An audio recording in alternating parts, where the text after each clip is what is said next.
So welcome.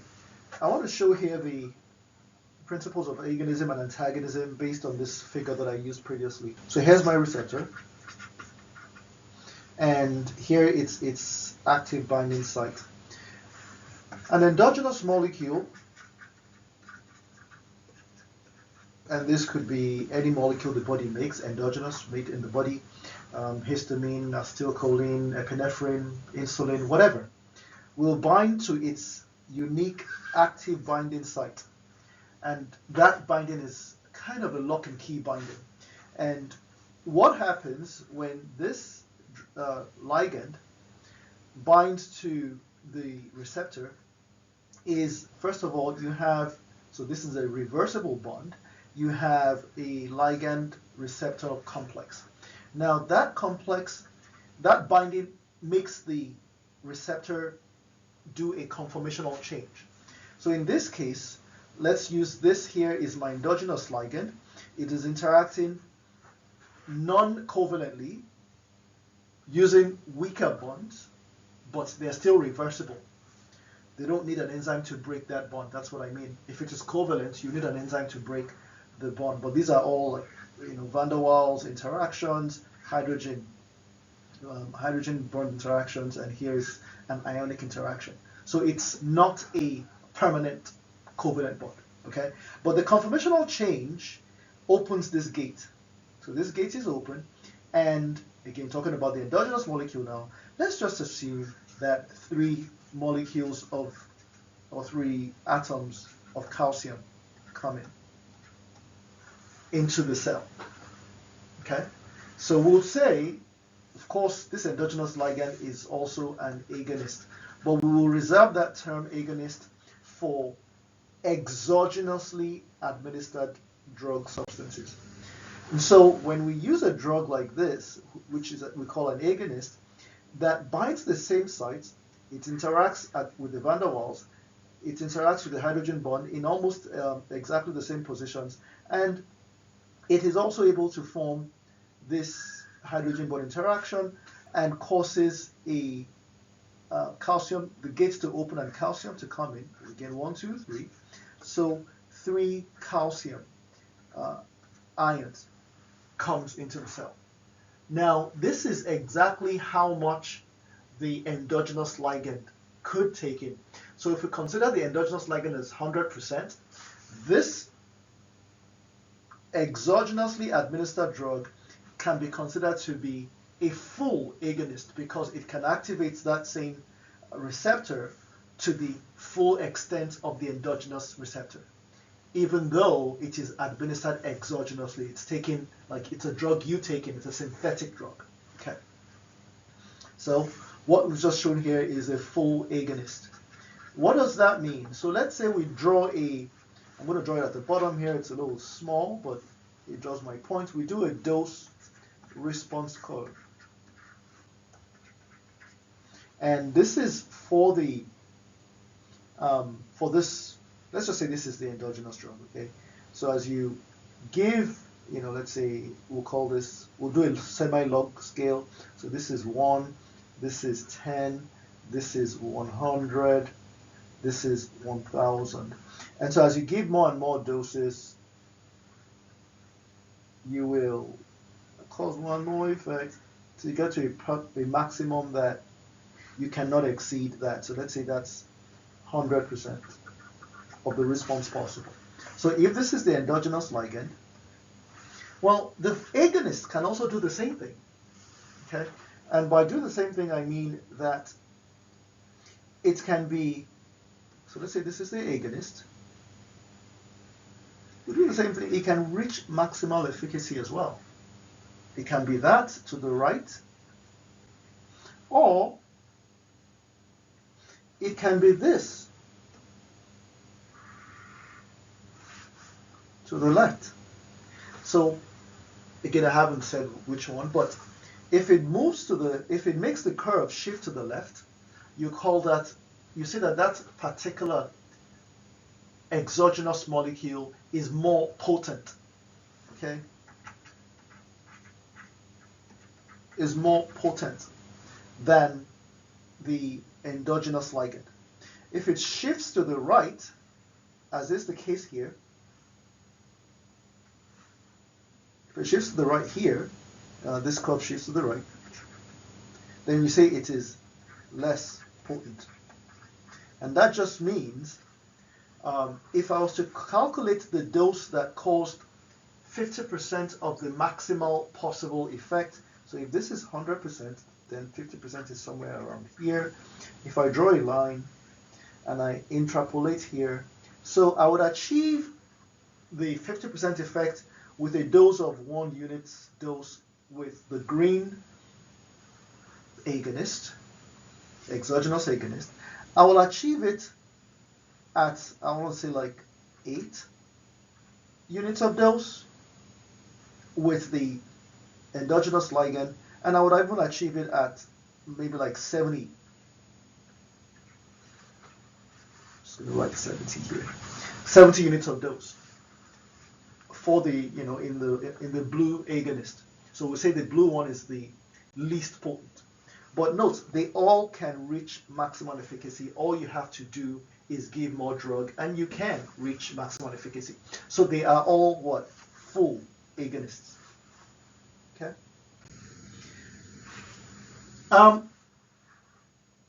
So again, this is another drug here that will cost this is drug, will cost, it's a full agonist, it will cost full, like the same 3 calcium.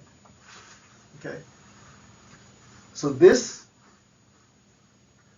to summarize, full agonist, endogenous ligand.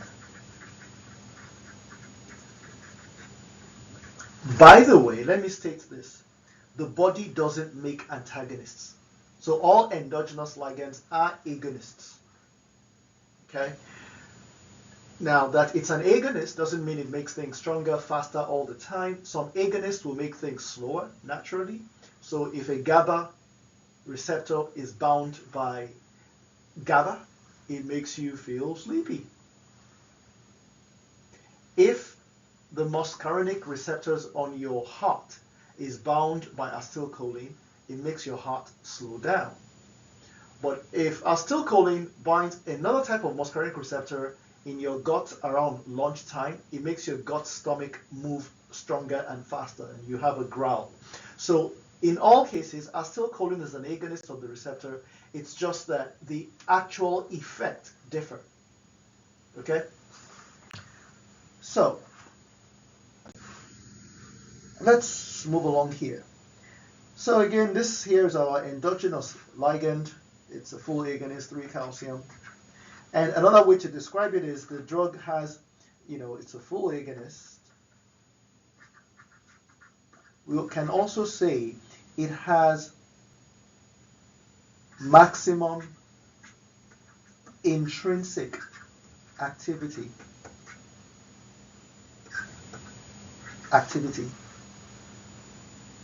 You can also say, which also means the same thing, it has it can reach maximal efficacy. We can't describe its potency here because you only describe potency of a drug relative to another drug in the same class and for which you are measuring the same effect. Okay? No apples and oranges here. You can only compare, say, ibuprofen with florbriprofen with whatever other congeners are in that group for one specific effect at a time. So you can't just describe the potency of a drug all by itself. So anyway, this drug is a full agonist. But there's this other drug that also is quite similar in some shape or form. The van der Waals interactions are there, the hydrogen and bond interactions are there, but the nature of this ionic interaction, it's too strong, okay? It's too strong such that it's not able, it doesn't cause the desired conformational change. And so this gate does not open. So, does it bind? Yes. Meaning this drug has affinity for the receptor, but it has 0 intrinsic activity, which means it has 0 efficacy. Okay, so if I plotted this two drugs on the same curve, the one on the left, this drug here, will give me something like this, which will reach 100%. And this one here is the dose, 110, 100, 1000. If you put the antagonist here, it will not, no matter the dose of the antagonist, no matter the dose of the antagonist, it will, actually, let me draw it here. So here's my dose, and that's my response. Oh, I flipped that over. This is response. And this is dose. 1, 10, 100, 1000. Okay. And if I do this, now please follow me closely here. If I put the agonist in here, the agonist will reach its maximum effect. Again, please follow me closely here. I'm beginning to describe an antagonist, a competitive antagonist. And if I had an antagonist, so let me put that in blue.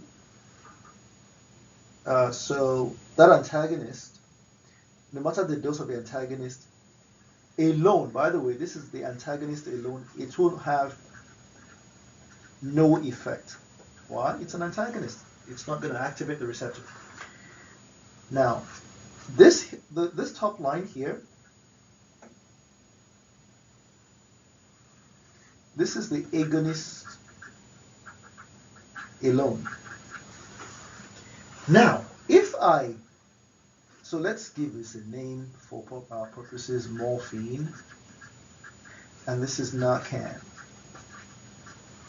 If I give, by the way, let me also step back really quickly. How this study was done is you gave a group of people, it could be 100 people in each group. Yeah, these are clinical trials. You give them the drug, and so over here, so talking about the agonist, let me change the color. Of this 100, at this dose of 1, basically 0 of them responded. For a dose of 10, let's say that's 50. So basically, let's say 20 of them responded. At dose 100, let's just say 95 of the 100 responded, 95% response. By the time you got to dose 1000, of course, all of them will respond. And if you go higher, you will just cause more toxicity. Okay. So this is how this study was done. Now, assuming you now get another 100 people, new fresh of 100 people, but before you give them the agonist, you first give them 1 tablet of Narcan, or 1 dose, or 1 shot of Narcan. So you have a scenario, just hypothetically speaking, where, let's say this is the body, and all of these are Narcans. They kind of cancel things out. But these are the morphines. Let's just say, these are the morphines.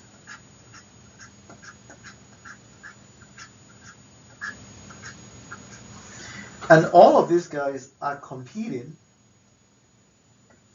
to bind this receptor. Okay?